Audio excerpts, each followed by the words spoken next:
Bonjour! Vous savez, de plus en plus, bon ça fait un moment que ça dure, mais de plus en plus, quand on voit comment se passe la société, enfin comment ça se passe dans la société actuelle, surtout au niveau de la gauche, faut le dire, on revoit très souvent dans les commentaires juste 1984. Voilà, que souvent c'est juste, ils mettent juste la date sans plus de précision. Mais voilà, où on se croirait dans 1984, ce genre de choses. Si vous ne connaissez pas 1984, alors de base c'est un bouquin de George Orwell. Si vous n'aimez pas lire, il y a le film, mais en tout cas je vous conseille vraiment de soit lire le bouquin, soit regarder le film. Après le bouquin n'est pas trop compliqué à lire. Donc voilà, c'est vraiment comment dire, un miroir, on va dire, de ce qui se passe actuellement. Quand on lit le bouquin, on se dit ouais, mais jamais, jamais de la vie ça arrivera, ça. En tout cas, c'est ce que je me suis dit quand je l'ai lu. Je me suis dit oh, c'est abusé quand même. Bon bah on y arrive, on y arrive. D'ailleurs, puisque je suis sur ma lancée de George Orwell également, La ferme des animaux, lisez-le. Lisez-le. Enfin là c'est un ordre. Vraiment. Même si vous n'aimez pas lire, c'est très très simple à lire. C'est un peu... j'avais l'impression que c'était écrit comme un roman jeunesse. Donc vraiment c'est très facile à lire et c'est génial. C'est vraiment génial. La ferme des animaux. Bon, bref, on revient sur 1984. Du coup, 1984, bon, je vais pas tout vous raconter si vous connaissez pas, mais en tout cas, dans l'histoire, voilà, on suit un mec, c'est le personnage principal, et lui, son travail, c'est de revoir, en fait, de falsifier les journaux et les médias, voilà. Enfin, principalement les journaux, il doit réécrire l'histoire, c'est réellement le terme, c'est qu'il réécrit. Il a tous les jours un paquet, voilà, de journaux à revoir. Le parti, vous savez, Big Brother là, lui demande en fait voilà, là il y a cette info, et faut que tu la modifies. Et du coup il doit réécrire tout le paragraphe, changer évidemment en faisant en sorte que ce soit naturel quand on lit. Il n'y a pas juste on supprime un mot et puis voilà, après ça fait bizarre. Non, il doit vraiment tout réécrire. C'est un peu comme un journaliste en fait, qui doit vraiment réécrire et inventer une histoire pour effacer la vérité. Bon, du coup la gauche. La gauche, elle s'est lancée là-dedans un petit peu, on va dire, en tout cas sur Internet, notamment Wikipédia. Voilà, parce que Wikipédia c'est très bien, mais c'est aussi très mauvais. C'est très bien quand on peut faire confiance aux gens, c'est très bien quand les gens sont honnêtes, c'est très mauvais quand il y a la gauche. Je suis désolée, mais faut le dire ainsi. Bon, c'est une encyclopédie collaborative, c'est-à-dire que n'importe qui peut modifier les informations. Et évidemment, on l'a déjà vu dans une vidéo, ça fait un petit moment, mais vous savez, ils réécrivent aussi les livres, les romans, ils revoient les romans, ils enlèvent ce qui est problématique à leurs yeux, mais du coup, puisque c'est problématique à leurs yeux, ça devrait l'être pour tout le monde, parce que c'est ainsi qu'ils pensent. Ici, sur Wikipédia, ils modifient des choses, et c'est pas non seulement modifié, mais c'est également fait pour donner une mauvaise image de leurs ennemis, avec beaucoup de guillemets, notamment la droite. Voilà, dès qu'il y a un média ou quoi que ce soit qui leur plaît pas, ils vont sur Wikipédia, ils modifient tout, et comme ça, ils sont heureux parce qu'ils n'ont que ça dans leur vie. Écoutez, Wikipédia plongé dans la fabrique d'une manipulation. Enquête lancée au début des années 2000, l'encyclopédie collaborative en ligne a connu un succès foudroyant. Des militants tentent désormais d'y imposer leur contre-vérité en multipliant les cibles. Voilà, une encyclopédie collaborative en ligne regroupant des articles écrits par les premiers venus, sans validation par des experts en comité de lecture. Lorsque le projet Wikipédia démarre au début des années 2000, même ses fondateurs, Jimmy Wales et Larry Sanger, nourrissent quelques doutes. Contre toute attente, pourtant, le succès va se révéler foudroyant. En quelques années seulement, Wikipédia s'impose comme une source d'information beaucoup plus foisonnante et souvent aussi fiable que les encyclopédies traditionnelles. Le concept est d'une simplicité confondante, n'importe qui peut écrire sur n'importe quel sujet. Après, il y a des gens qui prennent ça très au sérieux, et ça c'est très très bien, voilà, qui comme je l'ai dit au début de la vidéo, qui sont juste honnêtes et qui écrivent les choses comme elles sont. Et puis il y a la gauche. Création, modification d'un article. Absolument tout est permis, sans autorisation préalable et sans formation. Les articles nouvellement créés sont aussitôt mis en ligne. Ils sont censés respecter une seule règle d'or. Le contenu doit être neutre et fondé sur des informations vérifiables provenant de sources fiables. Oui, je crois qu'ils sont obligés, j'ai jamais modifié ou quoi que ce soit, mais je crois qu'ils sont obligés de mettre à chaque fois la source en bas de page, il y a toujours des liens.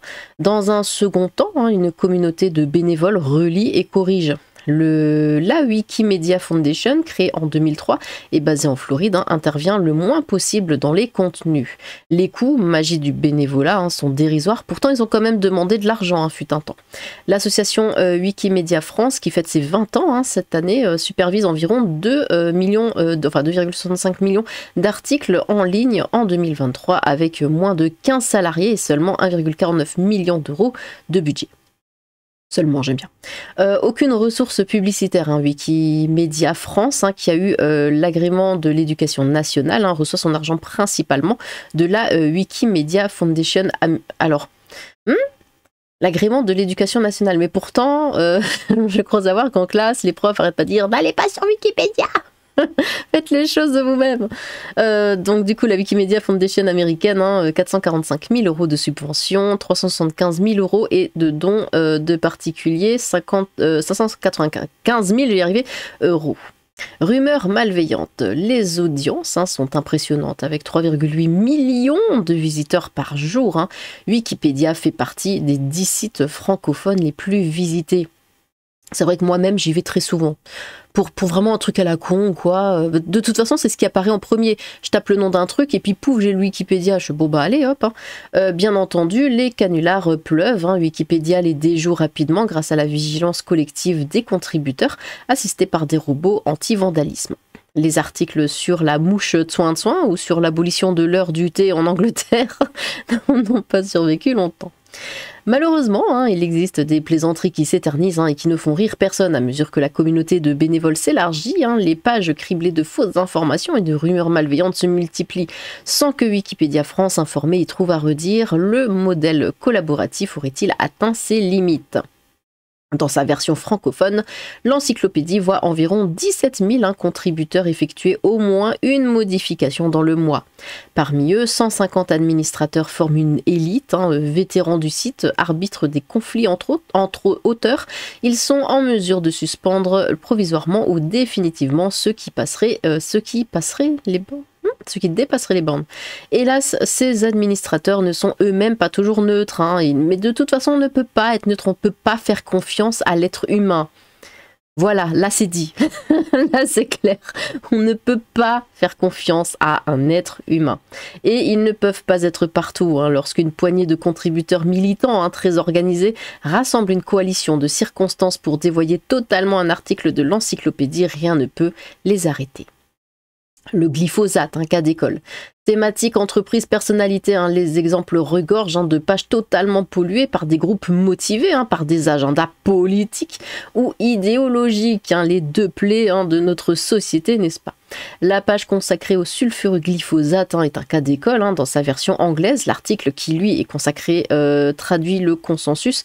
L'article qui lui est consacré, c'est mal écrit, traduit le consensus des agences sanitaires mondiales expliquant qu'il n'existe aucune preuve d'effet cancérogène sur l'homme de l'herbicide le plus vendu au monde. La page en français, au contraire, assène d'emblée que le glyphosate est classé comme probablement cancérogène par le Centre international de recherche sur le cancer, un avis pourtant isolé, développant avec un luxe de détails extravagant les suspicions terribles qui pèsent sur le produit.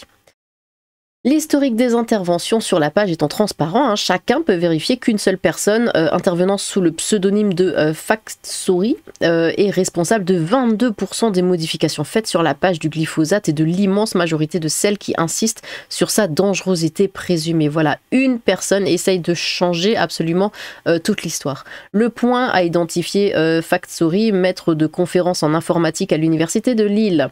Contacté, il dit n'avoir aucune compétence particulière sur le sujet, n'étant spécialiste ni des produits phytosanitaires ni de toxicologie. Voilà, c'était la blague.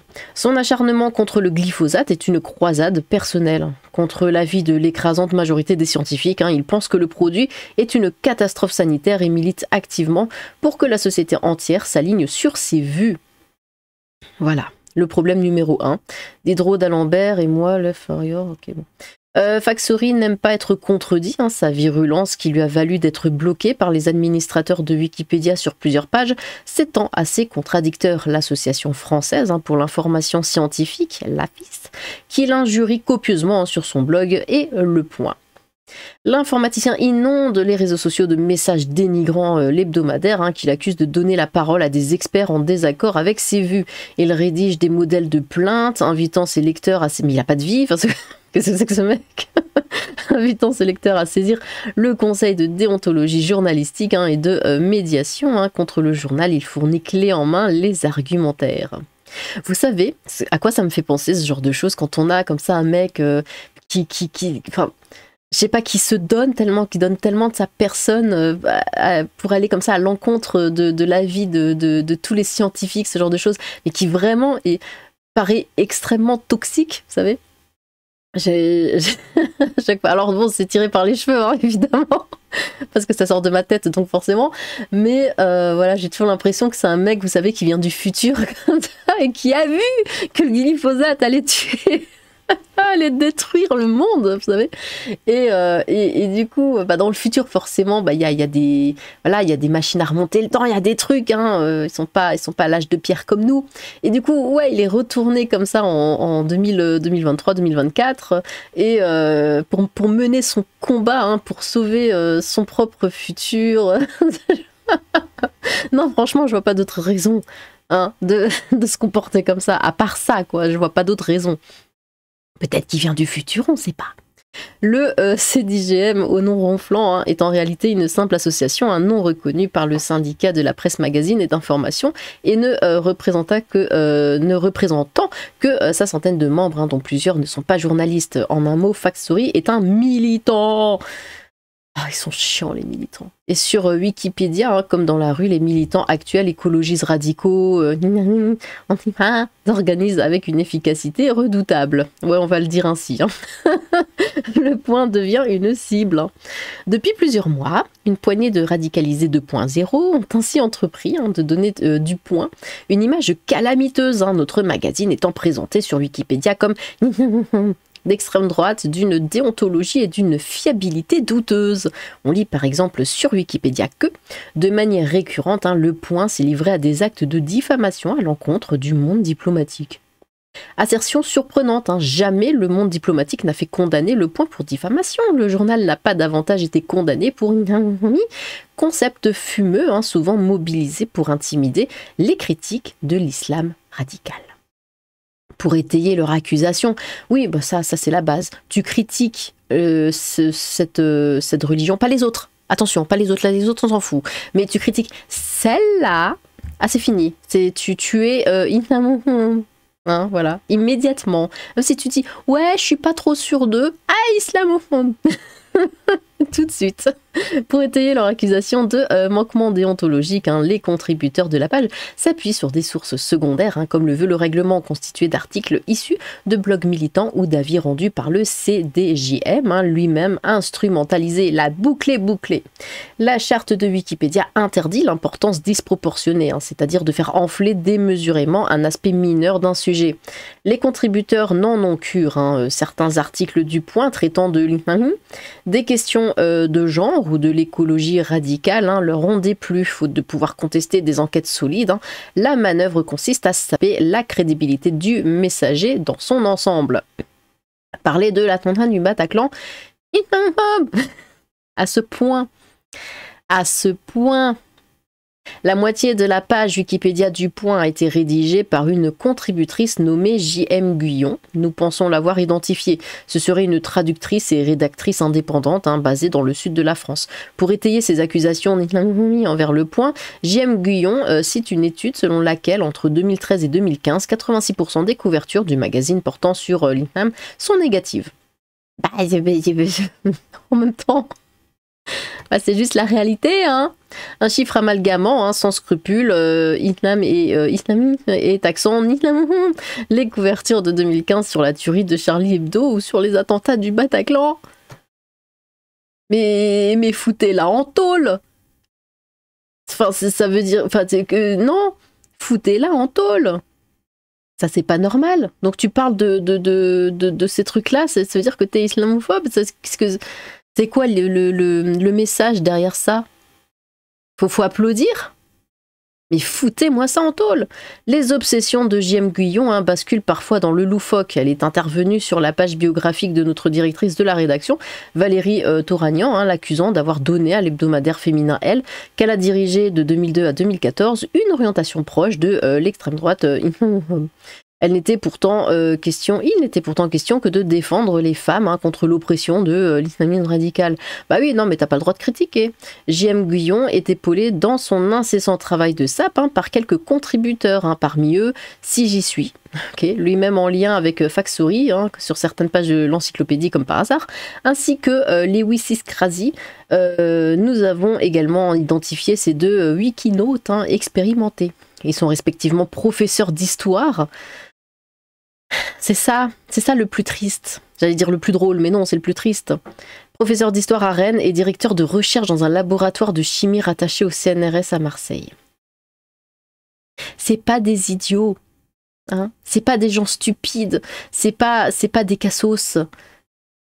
C'est des professeurs et des directeurs qui font ça.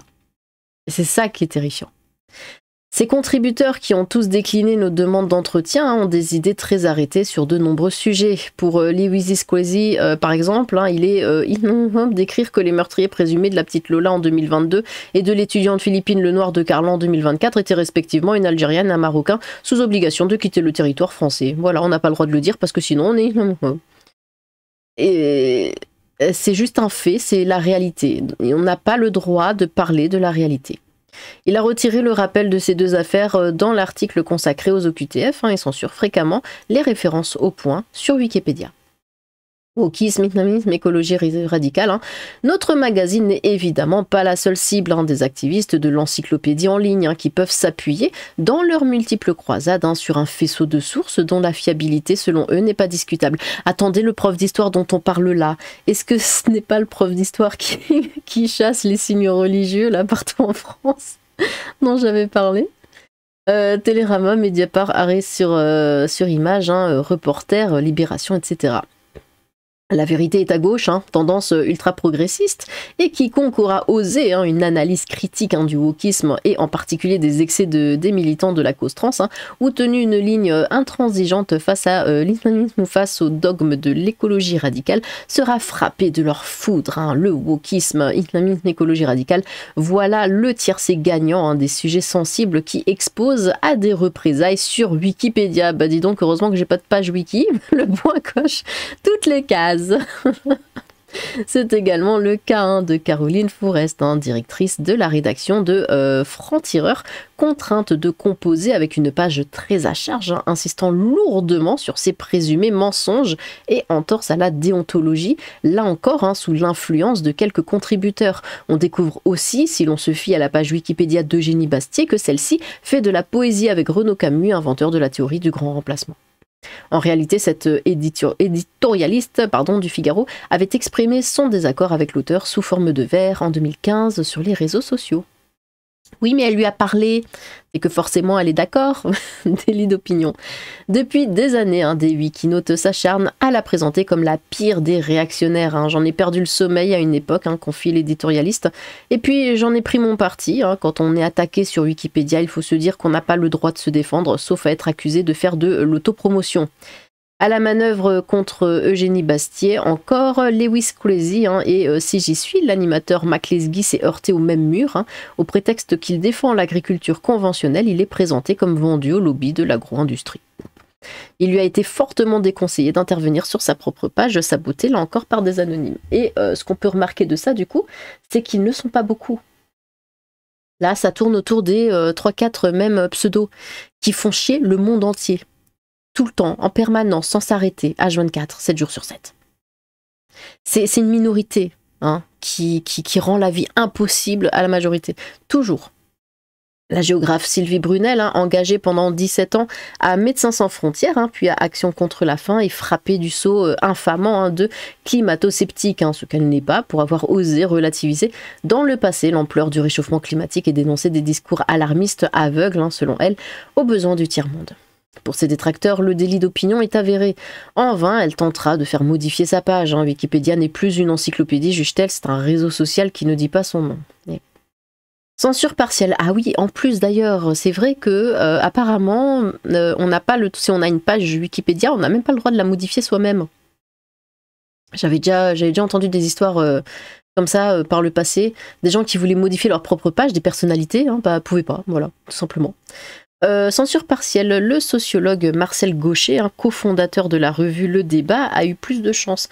Quelques contributeurs combatifs ont protégé sa page contre les tentatives de sabotage, hein, consistant comme souvent à exhumer d'obscures critiques, hein, pour cribler sa biographie de qualificatifs disqualifiants, ultra-réactionnaires, au service des puissants, etc. Pourquoi supprimer la bibliographie de l'auteur au profit de critiques dérisoires d'auteurs insignifiants, hein, mais idéologiquement très orientés, s'indigne un Wikinote. En 2012, hein, l'écrivain américain Philip Roth a écrit à l'encyclopédie en ligne, hein, pour corriger une interprétation erronée de son roman La Tâche. Je comprends votre point de vue selon lequel l'auteur fait forcément autorité sur son propre travail, mais nous exigeons des sources secondaires. Il a répondu un administrateur. Une source secondaire? Mais c'est lui, ça vient de sa tête. Ça vient de sa propre imagination. Et donc tu veux qu'une autre personne confirme l'imagination de la personne qui a écrit. N'importe quoi. C'est aussi en se réfugiant derrière des sources secondaires soigneusement sélectionnées, hein, que des encyclopédistes militants miment la neutralité, hein. Leur but est transparent. Il s'agit de combattre les discours contraires à leur vue en sapant la crédibilité des figures ou des médias qui les portent.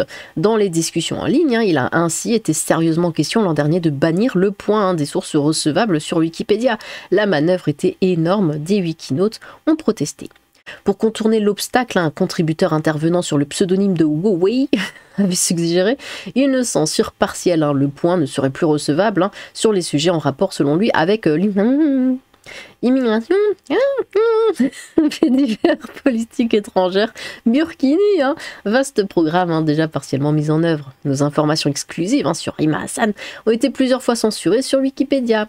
Aucune officine, hein, n'encadre ces pratiques. Nous sommes attaqués par des particuliers qui ne se voient pas comme des censeurs, mais comme les résistants d'une armée des ombres numériques. C'est sans doute ce qui leur donne cette énergie impressionnante, hein. J.M. Guyon est intervenu des centaines de fois sur notre page, parfois au milieu de la nuit.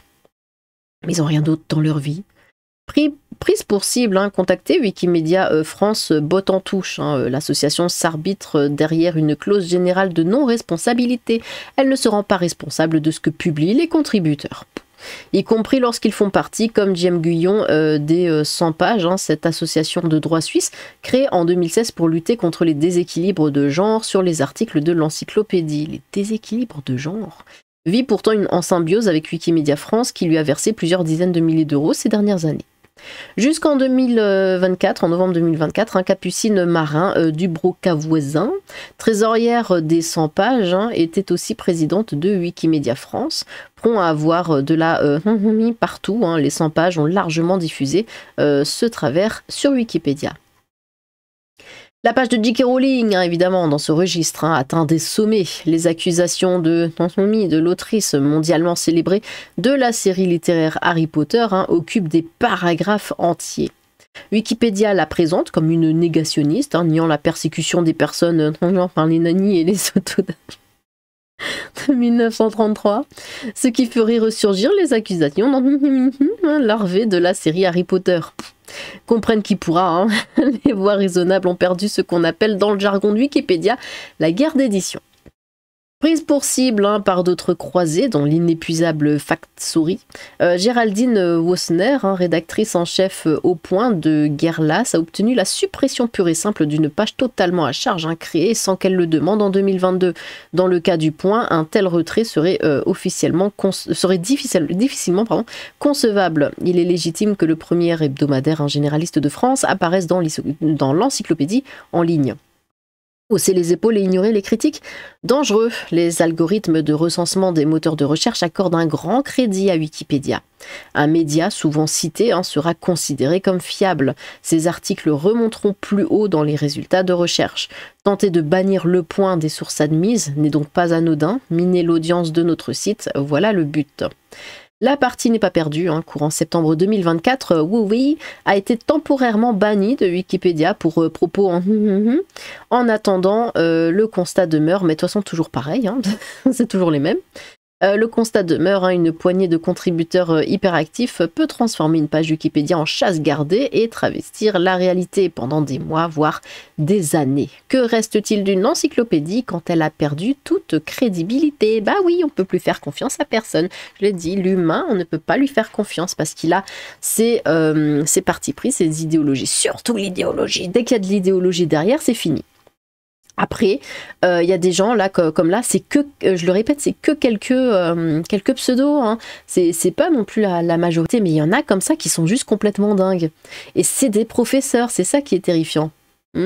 Regardez, moi, bon, voilà, je suis très, comment dire, anti-immigration, tout ça, patriote, de droite, machin, jamais de la vie, enfin, j'ai jamais pensé à modifier une page de quelqu'un de gauche, là, ou je sais pas quoi, pour aller dire des saletés. Mais jamais de la vie, j'ai pensé à faire ça, et je le ferai jamais.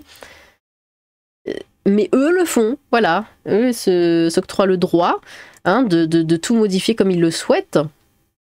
Surtout que ça sert à rien, et ça donne juste une mauvaise image de leur combat. Wikipédia, c'est comme une encyclopédie bolchevique, hein, on y apprend des choses, mais la moitié des informations sont orientées ou déformées par le camp du bien. Hein. Les gauchistes ne vivent que de censure et de désinformation, rien de neuf. Le grand remplacement est une théorie complotiste d'extrême droite introduite en 2010 par l'écrivain français Renaud Camus, fondée davantage sur des impressions que sur des données démographiques réelles, biaisées par une défiance de nature xénophobénaciste.